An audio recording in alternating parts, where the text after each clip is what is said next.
En primer lugar, no cabe duda que entre los años, en los años 90, digámoslo así, ¿no? En los años 90 hay una crisis de la teología de la liberación, ¿no? Por varios motivos. Uno, porque en los años 80, desde la muerte de Monseñor Romero, aquí todos los años 80 se persiguió mucho la teología de la liberación. Salieron los dos documentos, Libertatis Nuncius, Libertatis Conciencia, de la Congregación para la Doctrina de la Fe, del 84 y el 86. Y el 85, algo que no se conoce, hubo una reunión de todos los comandos militares de América Latina, y un día estaba dedicado totalmente a la teología de la liberación. Y yo conseguí ese documento, no sé cómo, alguien me lo regaló, y están ahí los nombres, los problemas, es una especie de denuncia, ¿no?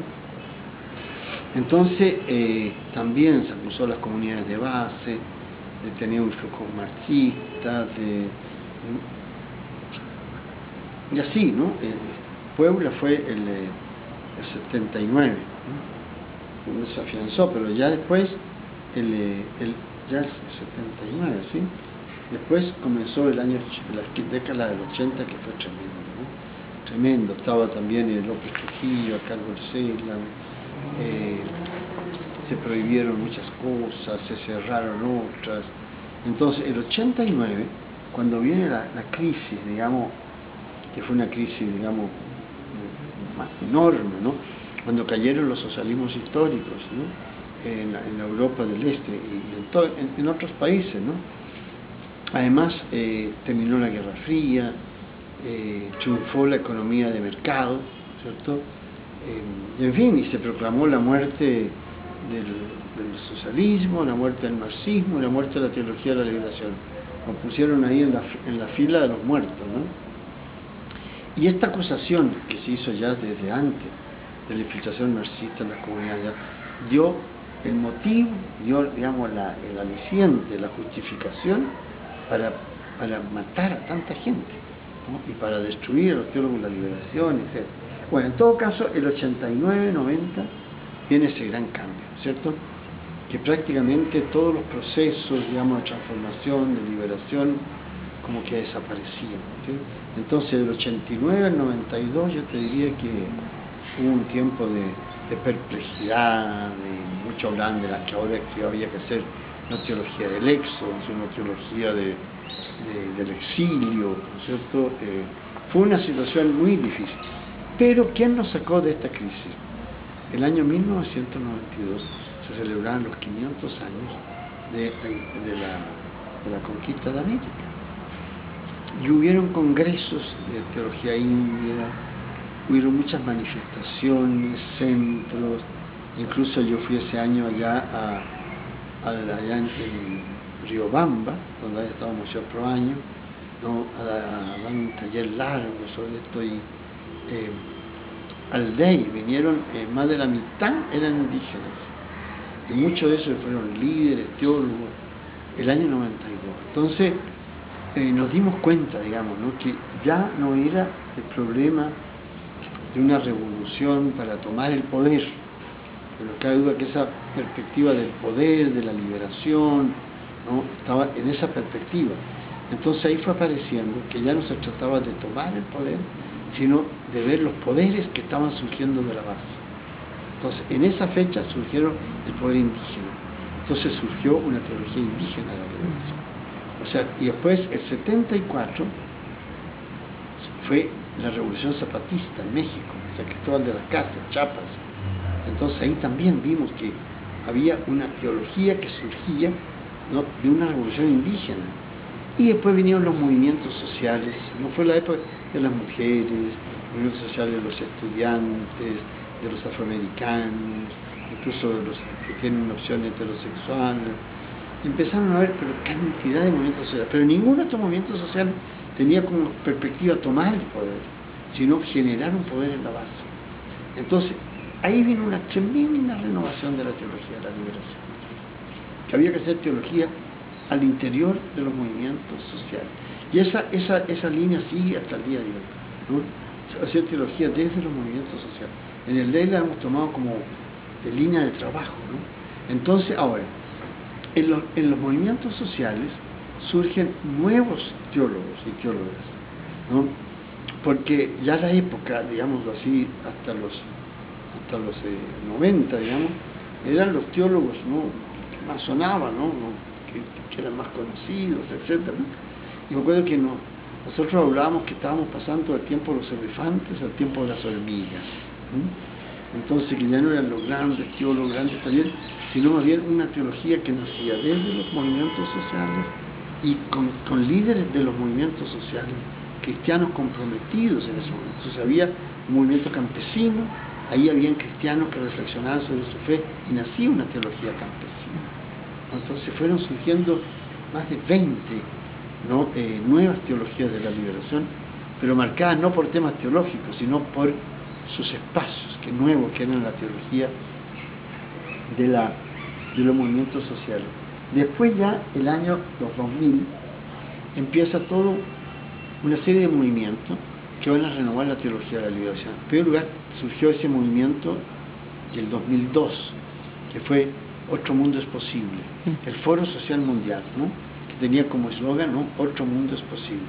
Entonces ahí participamos los teólogos de la liberación, ¿no?, dentro de esa, y eso fue un encuentro más de 100.000 personas, enorme, en Puerto Alegre.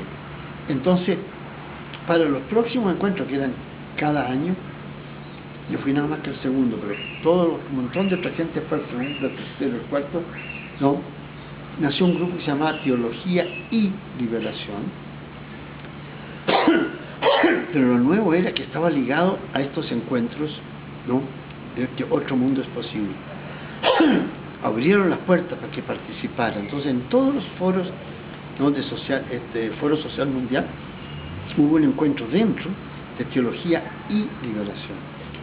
Además, hubo un movimiento, entonces ahí hubo una renovación grande, ¿no?, porque ya la teología no surgía dentro de un espacio eclesial, sino de un movimiento que era totalmente nuevo a todo lo que había habido antes, ¿no? Perdón. Entonces fue algo muy nuevo. Además, un poco antes, ¿no?, pero ya antes, quizás por los años 80, perdón, surgió un movimiento que se llama ACET, Asociación de Teólogos del Tercer Mundo, que nos reunimos 30 teólogos de Asia, 30 teólogos de África con 30 teólogos de América Latina. Nos reunimos en la India, en África, en Dar es Salaam, después en Kenia, en América Latina, y la idea era descolonizar la teología y la iglesia, ¿no?, y crear una teología desde el tercer mundo, ¿sí?, descolonizar en este sentido que el cristianismo ha llegado en Asia, en África y en América Latina con la expansión del colonialismo, ¿cierto?, europeo. Entonces había que hacer una teología que rompiera con ese centrismo europeo de la teología, que todo viene del centro. Entonces empezar a hacer teología más horizontal en un diálogo intercontinental. Por eso que dialogáramos teólogos asiáticos con africanos y latinoamericanos. Esa fue una renovación enorme de la teología de la liberación. Nació entonces una asociación de teólogos del tercer mundo, ¿no?, que aglutinó y que sigue aglutinando, ¿no?, siempre teólogos. O sea, la teología de la liberación creció muchísimo con una esperanza global, que era Otro Mundo es Posible, que estaba sacando al mundo de la crisis cuando triunfó el mercado, ¿no?, y también esta teología intercontinental que buscaba descolonizar la teología. Ya eso también significó una gran renovación de la teología. Después vinieron, digamos, nuevos focos de renovación que vinieron del movimiento que se llama Amerindia. Amerindia nació como un grupo de apoyo en Puebla, ¿no?, que tenía como propio, digamos, que eran teólogos, teólogas, cientistas sociales y obispos. Entonces, que apoyamos fuertemente en Puebla, después en Santo Domingo. Y bueno, y a partir de Santo Domingo ya no era un grupo para apoyar encuentros, sino que fue algo permanente. Entonces creamos un movimiento de conducción, de asesoría, de aglutinamiento, dentro de las conferencias que se iban celebrando. Y también en Aparecida fue el gran momento, porque aparecía una ausencia total de teólogos que no llegaron, no querían participar. Entonces Sela me lo pidió a Evelyn de que asesoraran. Entonces ahí fue una gran renovación de la teología de la liberación. Ahora, en este momento, ¿no es cierto?, la teología de la liberación sigue creciendo al interior de los movimientos sociales. Pero hay un nuevo desarrollo de la teología de la liberación, que es este diálogo, que lo vemos muy fuerte en el DEI, entre economía y teología.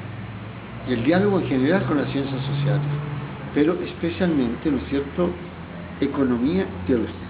¿Y dónde iba el diálogo? ¿No? Que después de la caída del muro de Berlín, el fin de la Guerra Fría, todas estas cosas, ¿no?, se impuso una economía global de mercado.